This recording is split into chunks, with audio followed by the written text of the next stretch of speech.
Back with another NBA 2K16 Legends roster video.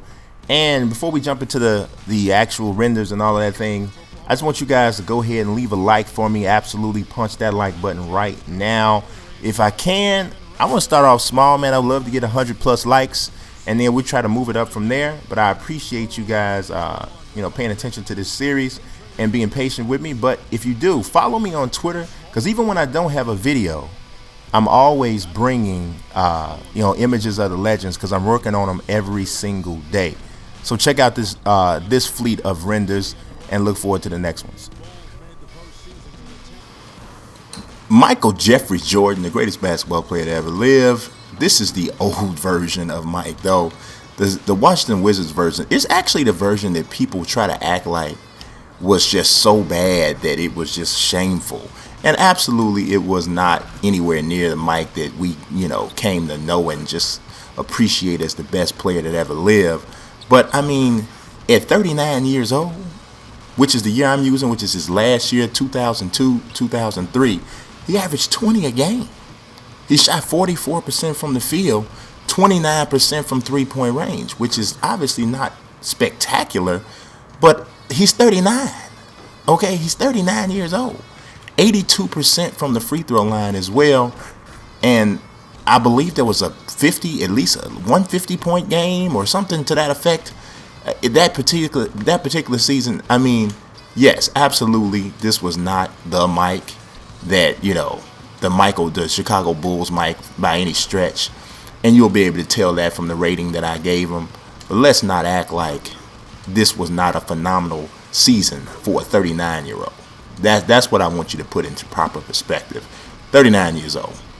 Take a look.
when you talk about the best players in Atlanta Hawks history, it's really only comes down to two guys, Dominique Wilkinson, this guy, Bob Pettit. The funny thing about Bob Pettit is that, well, in regards to this game, is that his name is listed, right, in as a usable name. Even the announcer even says Pettit after you select it, right? But because of the last three letters of his last name, you can't use his name because it'll flag it as inappropriate language, which is really weird. So that's something that needs to be tweaked. I'm not sure if it's a significant enough issue where 2K would take notice of it and do it, but nonetheless, the 60-61 season is what I use. He was 28 years old, 27.9 points, 20 rebounds, 3.4 assists. Now, he shot under 45% from the field and shot 72% from the free throw line. He's at 6'9", they list him at about 205. You like he might have been a little bit bigger than that. One of the first dominant big men in the NBA history, to be honest. Held his own against, Wilt Chamberlain early on in his career. Wilt pretty much, generally, if you look at the box scores, always had the better individual numbers, but in certain instances, the St. Louis Hawks, which is the city that they were in when Pettit played, oftentimes got the better of Wilt's teams. So obviously nobody's going to make a serious argument that Pettit was a better player than Wilt. But from a team standpoint, he did get the better of him a few times. So he does have a really good rating based off of this season. But what keeps him from, despite the big time numbers, what keeps him from having an even higher rating is the fact that if you watch like the YouTube videos of him, he doesn't necessarily look like a great athlete at all. Looks like a pretty average athlete, maybe an athlete that maybe even at his height during today's game, he would probably be maybe an average player, if that. But we do have to give him the love for what he did accomplish. So, with that said, we're gonna go ahead and show you a couple. I'm showing you the dunks. So I kind of kept the dunk package a little bit, just in order. You know what I mean? Obviously, 6'9" guy. I'm pretty sure he could put it down. He wasn't overweight at all. Very trim. And he was only 28 years old in this particular season that I used. So I don't want to make it sound like, he just is a horrible athlete altogether and no business on the court. It's not that at all. Obviously, you put up these kinds of numbers against some of the players he played against, you had some game. So let's take a look.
Rick Barry was a beast. I mean, he was a beast of a player. A lot of people have a thought about Rick Barry as if he was only an offensive player, and he was definitely an amazing scorer, but it was deeper than that. I used the second season of his career, which was 66-67. He had a weird journey.